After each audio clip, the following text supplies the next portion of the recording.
La ménopause, c'est cool parce que ça libère. Bonjour, je m'appelle Sophie Kuhn, j'ai 52 ans et je suis la fondatrice du compte Menopause Stories.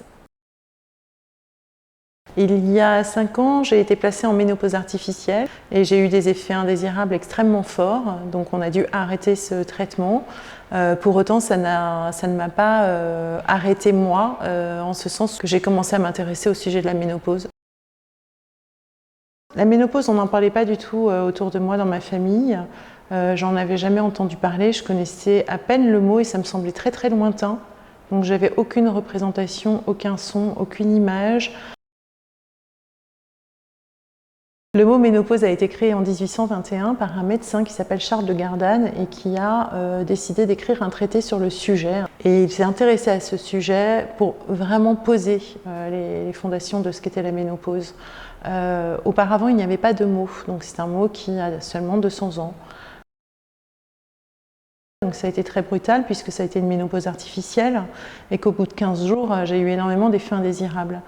Je ne savais pas que le corps pouvait changer à ce point-là et que tout allait basculer vraiment. Personne ne nous prépare à ça et je me suis dit que je n'étais pas du tout préparée à cette étape de vie. Donc j'ai commencé à lire beaucoup, à rechercher et à écrire sur des cahiers. Et un jour, je me suis dit, ne conserve pas tout ce que tu as écrit, parle de cette intimité, parle de cette recherche et crée un compte Instagram. Depuis que j'ai démarré le compte, j'ai énormément d'échanges avec une communauté de femmes, quelques hommes aussi. Je reçois énormément de messages tous les jours. J'ai compris l'importance, l'utilité du compte à ce moment-là. Elles me parlent de leur intimité de façon libre, sans peur de jugement, parce qu'elles savent qu'il va y avoir une bienveillance, il y a une bienveillance réciproque. C'est que la parole puisse être suffisamment libérée, que la ménopause soit juste une étape supplémentaire dans la vie de la femme. Les femmes parlent énormément du manque d'accompagnement de la part des médecins et des gynécologues, voire de la méconnaissance des gynécologues. Elles sont complètement dans l'inconnu, pas du tout préparées à ça et sont complètement désorientées. Elles cherchent aussi à se sentir femmes, à continuer à être femmes, à continuer à être désirées aussi. À ce moment-là, elles peuvent très bien avoir les enfants qui sont partis de la maison, des changements aussi dans leur vie sentimentale. Elles ont besoin de se resituer pour repartir.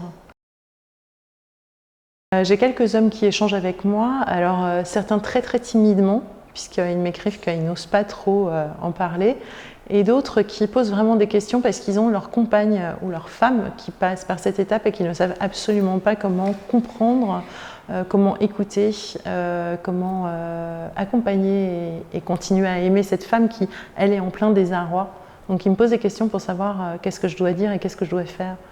Comment ne pas être maladroit en fait. Ou comment la gâter, la chérir, voilà. C'est décorseter la ménopause, jouer un peu les Coco Chanel et la libérer de son carcan. J'aimerais qu'elle puisse respirer, prendre sa place et vivre sa vie. Vous avez trouvé le bon endroit pour être accompagné.